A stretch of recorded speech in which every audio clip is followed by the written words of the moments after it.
পুরীর জগন্নাথ মন্দিরের অসম্পূর্ণ জগন্নাথ দেবের বিগ্রহের ইতিহাসের কারণ জানা আছে? যদি না জেনে থাকেন আসুন জেনে নিন।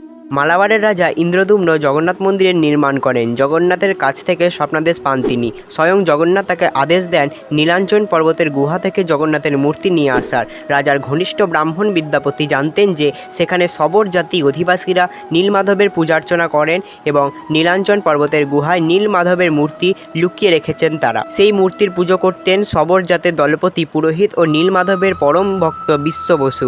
ছলচাতুরি করে বিশ্ব বসুর কন্যার সঙ্গে বিদ্যাপতির বিয়ে করেন ও তার সাহায্যে নীলমাধবের মূর্তি সেই গুহা থেকে বের করে আনেন। এদিকে মূর্তি না পেয়ে ভেঙে পড়েন নীলমাধব। তারপর জগন্নাথ ফের রাজাকে স্বপ্নাদেশ দেন ও সেই মূর্তি পুনরায় নীলাঞ্চন পর্বতের গুহায় রেখে আসতে বলেন। পাশাপাশি রাজাকে প্রতিশ্রুতি দেন যে তিনি ইন্দ্রদুম্নের কাছে অবশ্যই ফিরে যাবেন। এরপরই পুরীর জগন্নাথ মন্দির নির্মাণ করেন রাজা ইন্দ্রদুম্ন।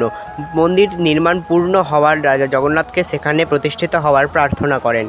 ইন্দ্রদুম্নকে জগন্নাথ স্বপ্নে দেখা দিয়ে বলেন যে দ্বারকা নগরী থেকে একটি নিম কাঠের গুঁড়ি ভাসতে ভাসতে পুরীর সমুদ্র তটে আসবে। সেই নিম কাঠ দিয়েই যেন তার মূর্তি তৈরি করা হয়। পরের দিন পুরীর সমুদ্র সৈকতে একটি গুঁড়ি এসে ঠেকে, কিন্তু রাজার সৈন্যরা মিলেও সেই গুঁড়ি ডাঙায় তুলতে পারে না।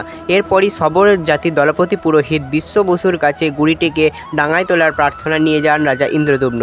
একা কাঁধে করে সেই নিম কাঠটি ডাঙায় তুলে আনেন বিশ্ব বসু। এবার আরেক সমস্যা, কাঠ তো পাওয়া গেল, কিন্তু মূর্তি তৈরি করবে কে? বিশ্বকর্মা এক বৃদ্ধ কারিগরের রূপ ধারণ করে ইন্দ্রদুম্নের কাছে এসে হাজির হন। শর্ত সাপেক্ষে মূর্তি তৈরি করতে প্রস্তুত হন তিনি। তার সেই শর্তগুলি হলো, তিনি একাই কারোর সাহায্য ছাড়াই মূর্তি তৈরি করবেন। মূর্তি তৈরির সময় মন্দিরের দরজা সম্পূর্ণ বন্ধ থাকবে।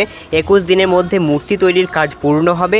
এই 21 দিনে মন্দিরের দরজা খোলা যাবে না। বিশ্বকর্মা শর্ত মেনে নেন রাজা। এরপর শুরু হয় জগন্নাথের বিগ্রহ তৈরির কাজ। এদিকে মূর্তি তৈরি নিয়ে রাজা ইন্দ্রদুম্নের স্ত্রী গুন্ডিচা দেবীর আগ্রহ ক্রমশ বাড়তে থাকে। তিনি মন্দিরের দরজায় আড়ি পাতেন, কিন্তু ভেতর থেকে কোনো শব্দও শুনতে পান না। তার মনে হয় বৃদ্ধ কারিগর হয়তো ক্ষুধা তৃষ্ণায় মারা গিয়েছে। খবর পেয়ে সেখানে পৌঁছান রাজা ইন্দ্রদুম্ন। নিরুপায় হয়ে মন্দিরের দরজা খোলেন রাজা।